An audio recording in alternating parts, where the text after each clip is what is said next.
Hello there, and welcome to the Gina Gardiner and Friends show.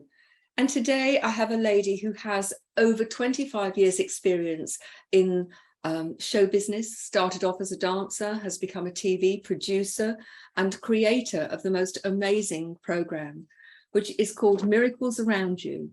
It's hosted by Nathan Osmond, who's part of the Osmond family.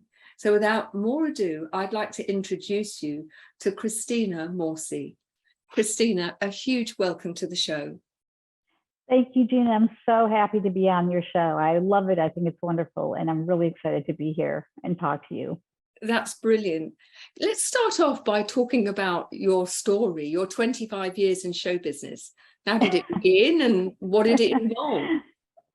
Well, what it involved was, since my mother started taking me to ballet classes when I was a very small child, I loved dancing, and I started even in high school doing competitions with ballroom ballet, which is adagio or pas de deux. I got a cable TV show for about a year, which had to do with all things dance, whether it was ballet or ethnic or dance shoes or makeup or anything to do with dance. I had that show. And then when I was around in my third year in school, and I had been going to New York on and off to, learn more about dancing and things. New York City is basically the center of, culture and dance a lot in the United States.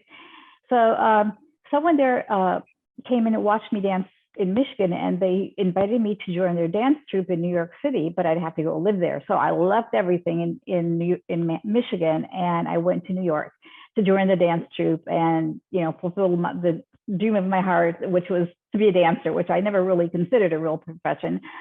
I was in psychology, learning psychology, but then when it actually came to pass where someone asked me and I could do it, I was like thrilled beyond words. And even though everyone said, well, what are you going to do when you grow up?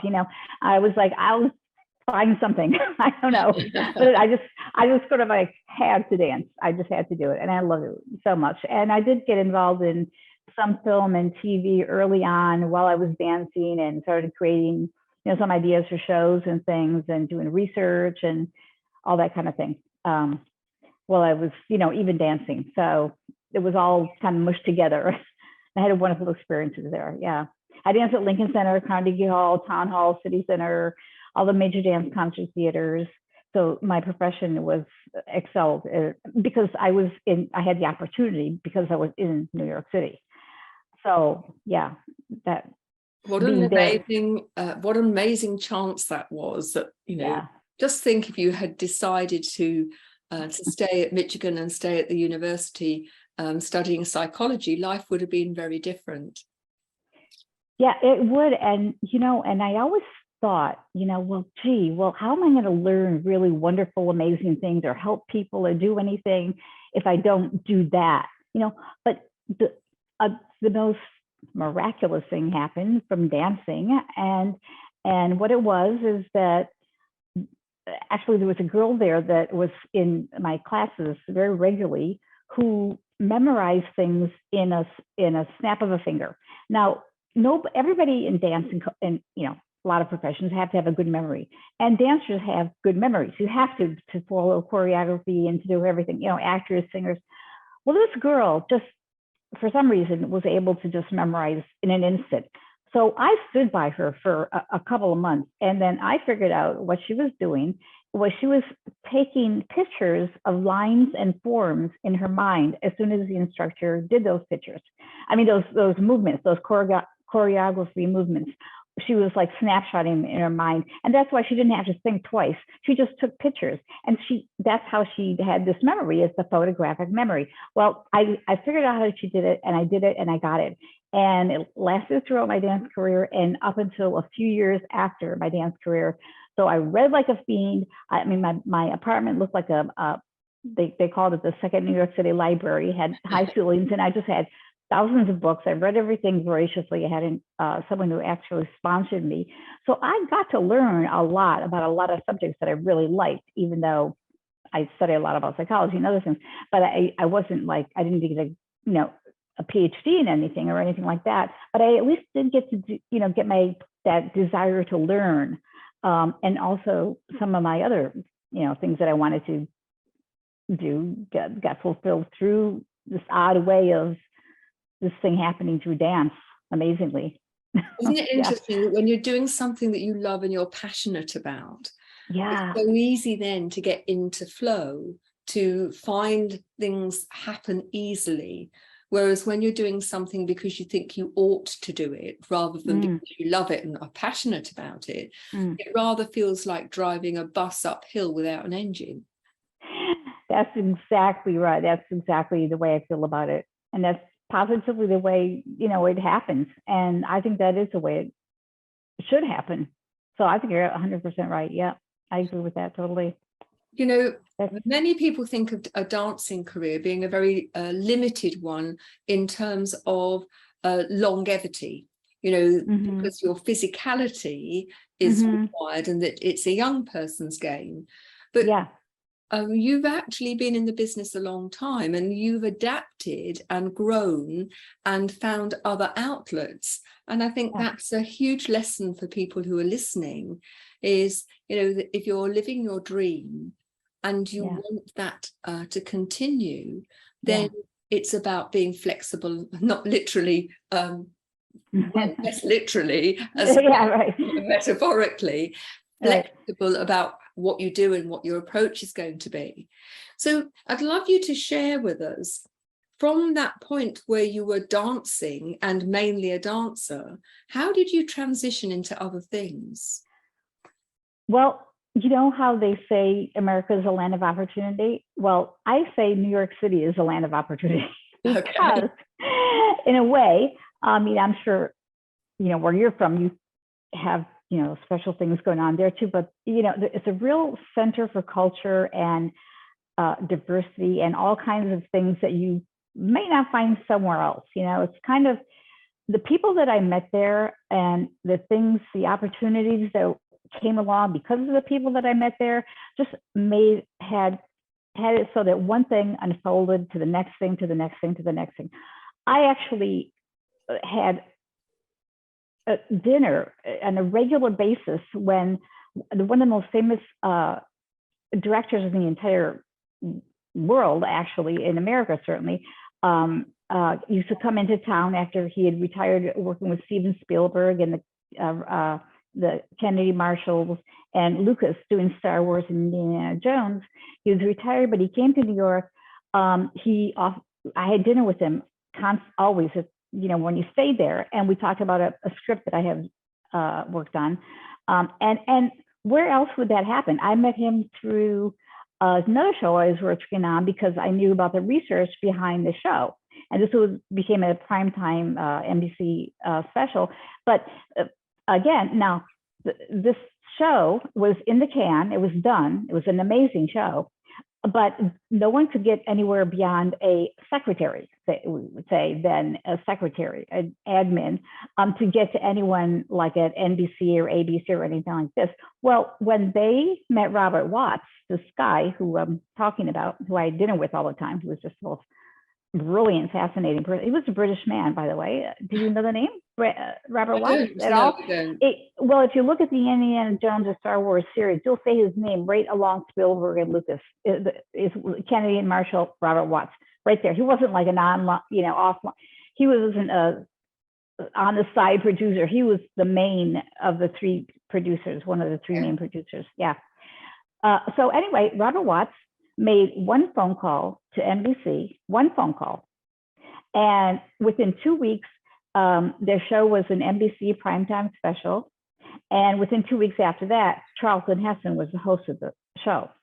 And that's the kind of way it works, when you network and know people. And in this industry, film industry, especially has a lot to do with who you know sometimes. It's not what you know, it's who you know. Yeah. Makes a difference. Christina, you have a show that's called Miracles Around You. What started the thought around that show? What's the premise of the show? Oh my gosh. There were several things. And again, all this, happened in New York. And there's several things like personally that happened to me, like several outcomes that happened. I had a kind of a, I don't know, so many things that happened, different stories I could tell you. I call them, wow, that was miraculous. That was unbelievable, amazing. Like I was the best friend of the of Prince Albert von Liechtenstein. She passed away, but we were best friends for 7 years because we met in a bookstore because I happened to know a book she and some guy were looking for. And so that, I mean, that happened. And a lot of things came out of that. I met some other phenomenal people through that. There's so many stories. Here's a miracle story that happened. One of the downer times in my life, and that was when I stopped dancing because I decided I was going to stop dancing because I broke up with my partner. So, we did adagio, pas de deux, and we had a troupe going on. We're starting a troupe, but we broke up because personal things happened, whatever. So I didn't know how to do anything. I mean, I could barely type. I didn't know anything. What did I know but dancing? I read research, but what could you do with all that, miles of research of origin myths, and the kinds of things that I did were not things that I could go somewhere without a degree and say, oh, look, I know this really well. I know theoretical physics. I know alternative healing. I know, nothing was applicable.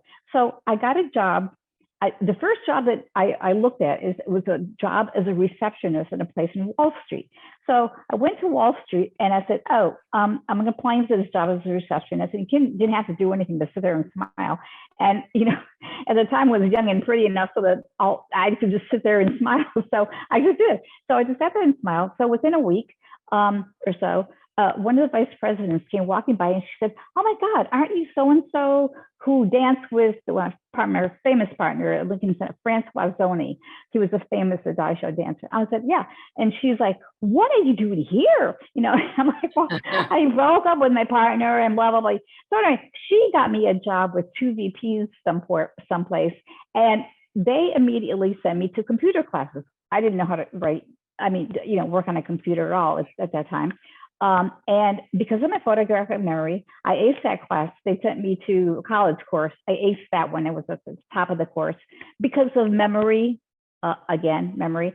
So I got to be a paralegal, legal editor at this transition time. And there was a recession time in New York City.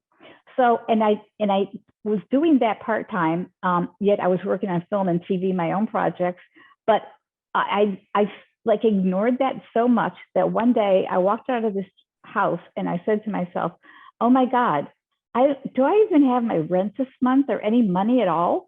I just totally, because I'm such a flake. I don't know. I'm kind of like, oh, God will do this. The universe will take care of me. I've always been lucky in certain ways, you might say, So I walked out of the house. I went down to the mailbox and I thought, what am I going to even have for lunch? And it was really that bad. It was like the worst time in my life. Well, because I didn't think about it. I was really still young. You know what I mean? I should have known better. Okay. But I'm too into my life, all these things going on. And so I went to the mailbox. I opened the mailbox and there was a check for $1,500. And it was from an attorney that I worked for a couple months because his paralegal was out. He said, oh, something about taxes and you were only there for a couple months. So here you can have this. Now this made no sense at all. No, to this day, I could not figure out why this man sent me this money and why did that happen at that particular day in that time. I mean, so it's like the worst day, the best day kind of happened in one day. And I said, oh my God, that was a miracle, at that time. And then I started thinking about more, I got to, do more work, if I'm going to get money so I can survive, and started, thinking of different, working more as a paralegal and legal editor until I got, financially better off in other ways. So, but that was a miracle. I mean, I wasn't kind of like, really. So I always kind of, occasionally tell people that story because that was very bizarre. But so anyway, so I had a few, things happen like this. I met, mostly it was meeting people. I met a guy who his work was at the Guggenheim. He was so phenomenal. He actually funded me. He bought books like a couple $100 every 2 weeks. We'd have dinner once a week, and I'd tell him what I read for $200 worth of books that he supported me to buy, because he wanted me to keep reading and telling him what I read. So and his name was Richard Arbib. He was like a famous designer, very world famous designer. And I met him somewhere that had to do with film, that he happened to be at a seminar. What strikes me in all of this, though, is you were presented with opportunities. Yeah. But I think the difference is you took those opportunities, and each opportunity created a layer of preparation. I believe that miracles do happen, and I think that when we match opportunity with preparation and an attitude of openness and curiosity, when we are in alignment with ourselves, then miracles are much more likely to happen. And if you think about the pattern that you've been describing, you went to college, you saw somebody was using a particular technique, and you didn't just think, oh, she's doing it, it's easy for her, I'm struggling to remember the choreography. What you did is you modeled her. Yeah. And by modeling a master or mistress, you are able to short circuit the system. Now, you've just talked about meeting someone who saw the potential in you and said, I will buy books for you, but you've got to read them and tell me all about them. Now, for many people, they'd think, well, I'm not going to spend my time reading books. Yeah. You grab the opportunity. Yeah. So loved it. Miracles, the miracle is partly that the universe gave you the opportunity, but in great part because you took the opportunity. And I think if you're listening to this, I want you to think about how often opportunities present themselves and you say, no, I can't do that. And why you say, I can't do that. Is it because I might fail, or I might look silly, or what will people think? Or, well, it's too hard, or it's something new and I'm not prepared to give that a go. Yeah. But what Christina has done is demonstrated how time and time again in her life, an opportunity has come her way and she has really grabbed it by the throat and made the most of that opportunity. Well, that's very wise of you to understand how that works, because I totally agree 100% with you.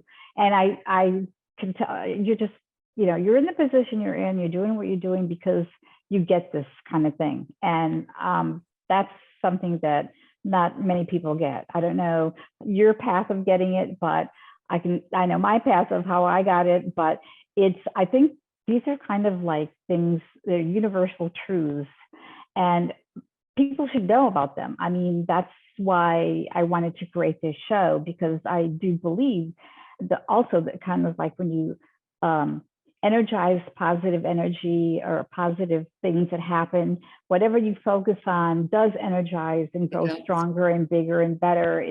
It's kind of, I call it, whether it's the law of attraction, but I call it the law of attraction with action. Yes. And and the law of attraction is actually way older than, the Rhonda Byrne's The Secret book. It started with the Upanishads, that the Jesuit priests observed the story of how the law of mind, or the law of universal intelligence, or God, or whatever you want to call it, the way that worked without dualism. That was before dualism came along. But the law of attraction is a parcel of the law of mind. But this is my reading, of reading ancient texts and things like that. But so, humankind kind of knew about this ideas of how that what we energize grows. And so the show Miracles Around You is about how that happens in the most dire of circumstances. People overcome obstacles, and they come out with, I would say, happy endings or positive endings. We teach the how and why these people have these positive endings, and so other people can emulate that and say wow, a person from a different walk of life had something amazing happen to them, and maybe if I do it this way, maybe it can happen to me too, and I can get inspired and get my faith up. Maybe something will happen that's like better than you even thought, or it just like something that's unexpected can happen, and it will show time and time again from the show that this. We were talking before the break about the new show that Christy is developing, which is Miracles Around You. And I wonder how often you've experienced a miracle or someone you know, and you've just dismissed it. And how often you just are oblivious to the fact that there are miracles around you because your mindset is focused on other things and probably on worrying about the past or anxiety about the future rather than being in the present moment. And I'd like your opinion. I believe that if you're going to experience miracles, then you have to be in the moment. If you're worrying about the past or you're focusing on the past or the future, you will miss those opportunities. They'll pass you by. What's your thought on that?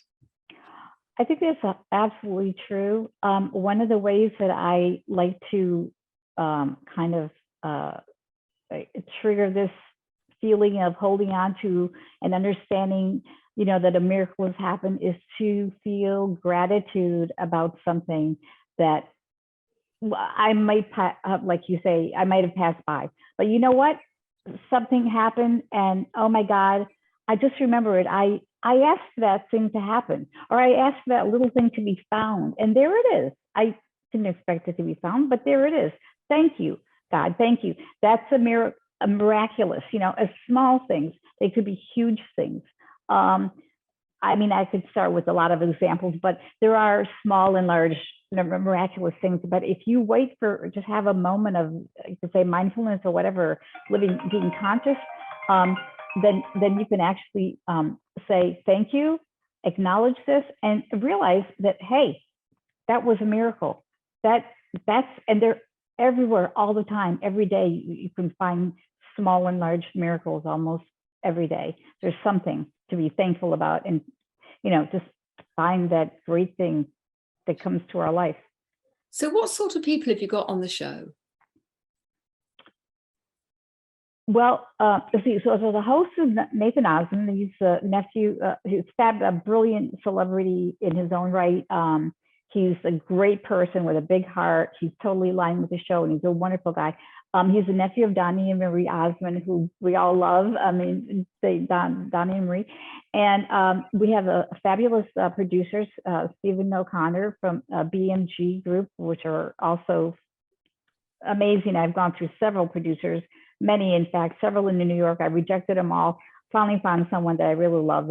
That's Stephen. There was one guy that I almost worked with, but anyway, Stephen and BMG are just amazing.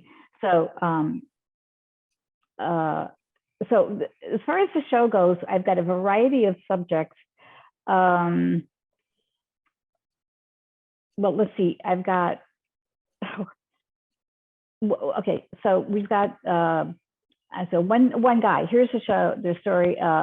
There's many stories of people who do rescues, but this one guy living in South America, it's an international show. He came around the corner. There was a burning building. There was like 20 people around yelling, oh my God, there's children in that building. That was a shack. It was burning. Without a second thought, he ran into the building, came out and saved one of the children. The other one he couldn't save, but he had 3rd-degree burns all over his face, and he couldn't work anymore. He was a welder. So there's a gentleman who's a hero. He saved this child. And what happened then was, so we got him on, Zoom and everything. We told him we wanted to do a story, and, how can we help? Maybe he'd want to start his own business or something like that. Anyway, so Zakaya, his name is, from South Africa. He's quite an amazing person. Him and his wife were on. And so what happened was another gentleman, Dr. Leica, who produces a show in America, with Stephen also, was a cosmetic surgeon, and he said that he knew doctors in South Africa who were working with burn patients with a new form of laser surgery, and that he would introduce Zakaya to a doctor in South Africa, and he did. And we had a lady there who does a lot of work in helping people, Gail Samuels, and she got Zakaya with the doctor Rocher there. He is helping Zakaya heal the scars from the burns. So that's an ongoing process, but that's an amazing story that happened.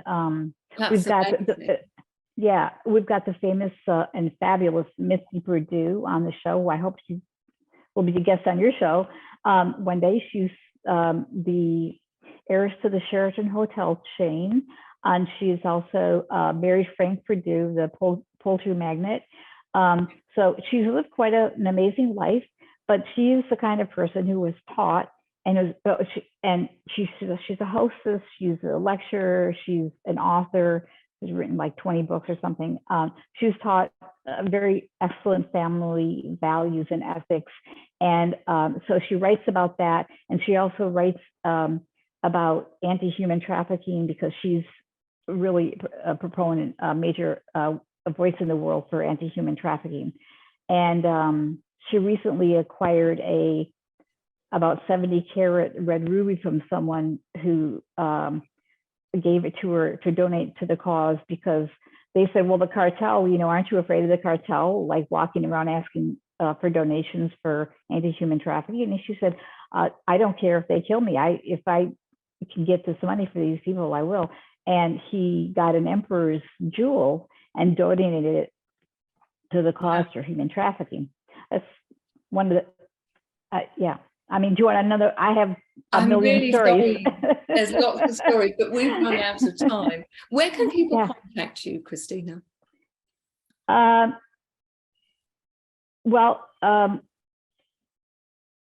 We could go to this miraclesaroundyou.tv, and the BMG group, and I am actually contactable at Morciling, MORCILING, the number 1 at yahoo.com. That's MORCILING, the number 1 at yahoo.com. That's the one I use instead of my Gmail for this kind of thing. So brilliant. I'm afraid that brings the program to a close. I'd like to say a huge thank you, Christina, for joining me. And thank you as listeners for joining me. Please contact me at Gina, Gina, at genuinely-u.com. There's lots of resources on the website at the same address, genuinely-u.com, or ginagardinerassociates.co.uk. Thanks for joining us, and I look forward to you joining me on the next show. Bye-bye now.